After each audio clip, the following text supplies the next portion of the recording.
En sport, on se renvoie la balle tous les jours sur LCI. Les meilleurs extraits de matchs de foot, les images fortes d'une compétition automobile, l'arrivée d'un marathon, les plus belles descentes de ski. Toute l'actualité sportive renouvelée 3 fois par jour, pour tout savoir en 3 minutes sans faire la course. L'info est musclée sur LCI.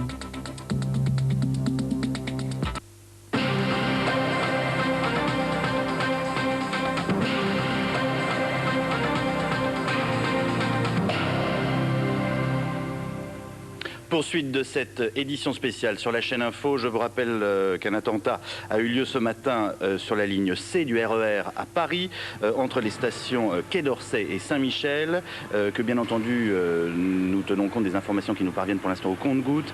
Le dernier bilan officiel qui nous parvient du SAMU de Paris fait état désormais de 14 blessés dont 5 graves. 14 blessés dont 5 graves, cet attentat ayant eu lieu sur la ligne C du RER. Et bien entendu, nous allons vous tenir informé avec nos envoyés spéciaux sur place et l'ensemble des journalistes de la rédaction de cet attentat qui a eu lieu ce matin. Je vous propose pour l'instant de nous tourner vers le capitaine Chivot à l'état-major des pompiers de Paris qui a été joint par téléphone il y a quelques instants par Liseron Boudoul. À 7h19, nous avons reçu un appel de la surveillance de la RATP pour nous prévenir donc d'une explosion suivie de feu sur une rame du RERC. Station Saint-Michel. Les premiers secours se sont présentés 8 minutes après ce premier appel et nous avons immédiatement déclenché le plan rouge puisque en fait l'événement se situait sous tunnel entre les stations Saint-Michel et Orsay. Il y a eu un effet de panique assez important puisque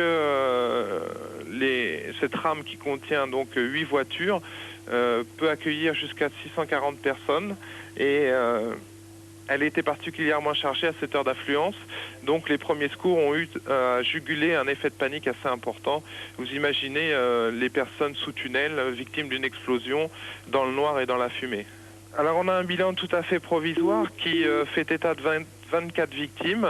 Elles sont toutes a priori en cours de conditionnement dans les postes médicaux avancés et nous avons donc les premières évacuations qui débutent actuellement pour les blessés les plus graves. Je pense que les évacuations vont encore durer 1 à 2 heures puisqu'il faut prendre le temps de parfaitement conditionner les victimes pour assurer leur sécurité et leur survie pendant le transport.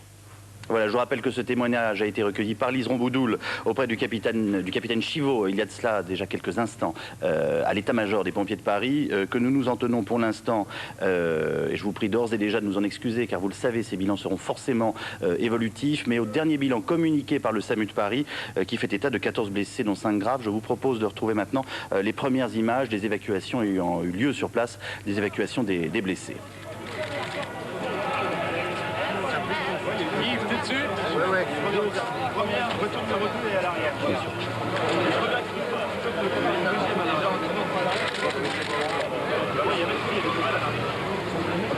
Par les équipes de LCI et TF1 qui se trouvent sur place en ce moment. Je vous rappelle que l'attentat a donc bien eu lieu entre les stations du RER Quai d'Orsay et Saint-Michel et cela ce matin sur la ligne C du RER.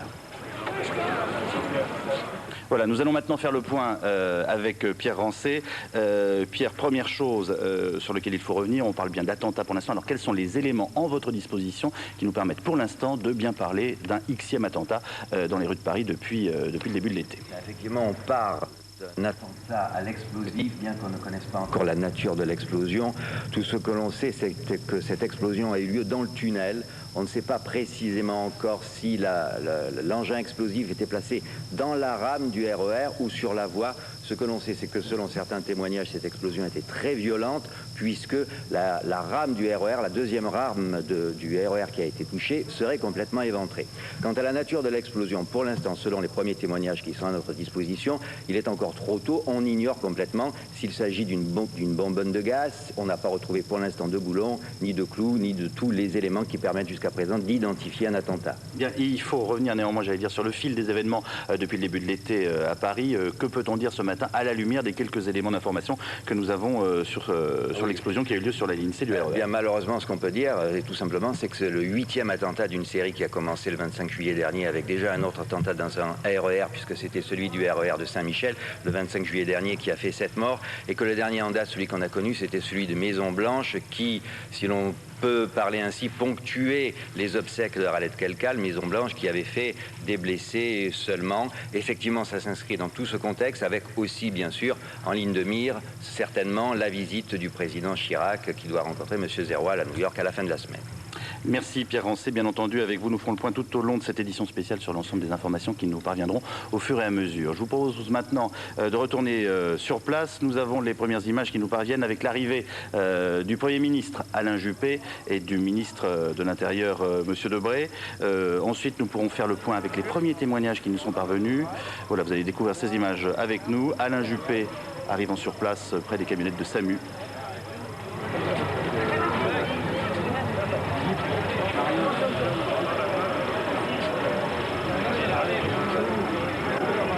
Et à ses côtés, bien entendu, le ministre de l'Intérieur, Jean-Louis Debré. Monsieur le ministre ? Non. Et vous le remarquez, le ministre de l'Intérieur n'a pas souhaité pour l'instant faire la moindre communication officielle. Je vous rappelle que le dernier bilan qui nous a été communiqué pour l'instant par le SAMU de Paris fait état de 14 blessés, dont 5 graves. Je vous rappelle aussi que ce dont nous parlons pour l'instant, eh bien, semble-t-il, après confirmation de la préfecture de police, mais Pierre Rancé vous le disait il y a quelques instants, il faudra bien entendu en savoir plus, fait état d'un attentat ayant eu lieu ce matin entre les stations de RER Quai d'Orsay et Saint-Michel sur la ligne C du RER. Nous venons de recevoir les premiers témoignages de cet attentat, je vous propose de les découvrir. Envahi par la fumée, il y a eu quelques cris. On est resté à l'intérieur pendant 5-6 minutes. Et là, on a entendu un blessé sur la voie qui criait au secours, venez m'aider. Il était allongé sur la voie, le mécanicien a appelé un médecin. Il y a une personne qui est arrivée qui a dû lui faire un garrot. Et dans la voiture qui a explosé, qui est complètement éventrée, là, il y avait 3 ou 4 blessés sûrs. On en montait tous dans le train et tout, puis bon, ça a commencé, les gens, ça panique et tout, puis ça a explosé d'un seul coup. Ça a explosé à l'intérieur? À l'intérieur ça vivrait et tout. À l'intérieur du métro? Voilà, du métro. C'était un métro qui allait vers? Sur Saint-Michel, Paris. Et vous étiez dans ce métro-là? Ouais, aussi pareil. Vous n'étiez pas dans le wagon où ça a explosé? Si, dedans aussi, ouais. Excusez-moi, est-ce que vous êtes témoin? Ah, je suis un peu tremblé aussi. Vous pouvez venir avec nous une seconde? Oui.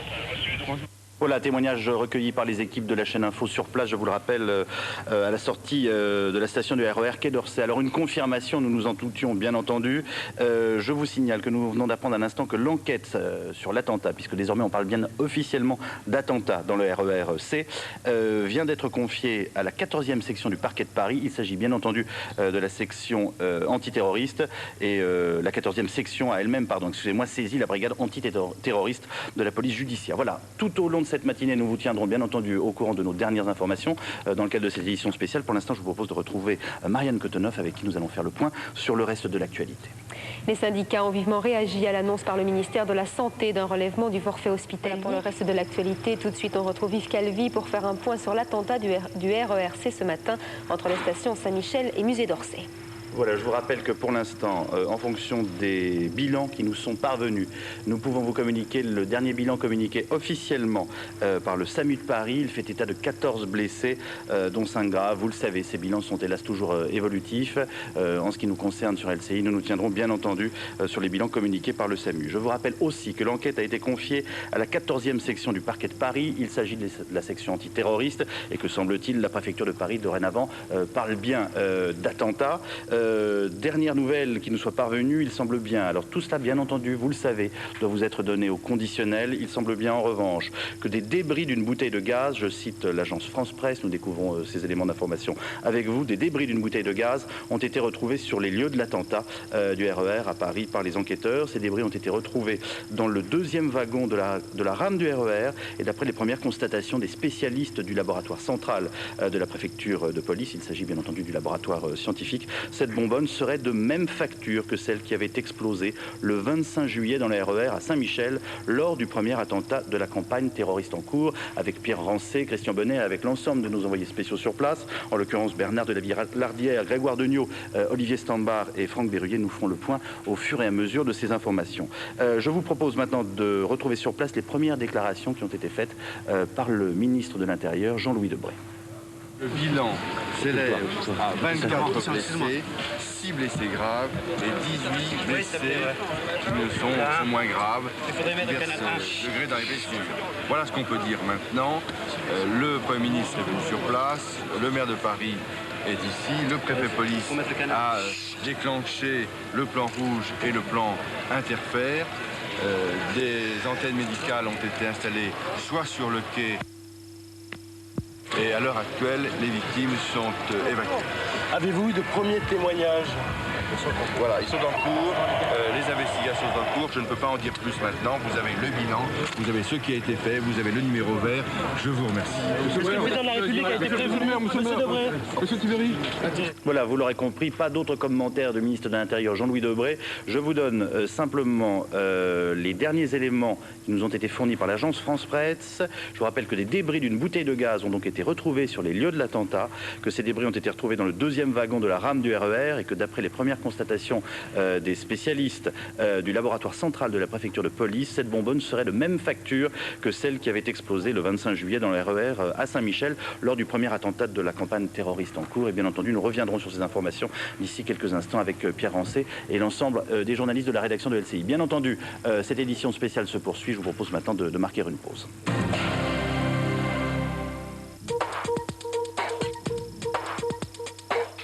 L'écrivain américain Stephen King a souvent inspiré des réalisateurs qui trouvent dans son œuvre foisonnante la matière idéale pour des films à suspense.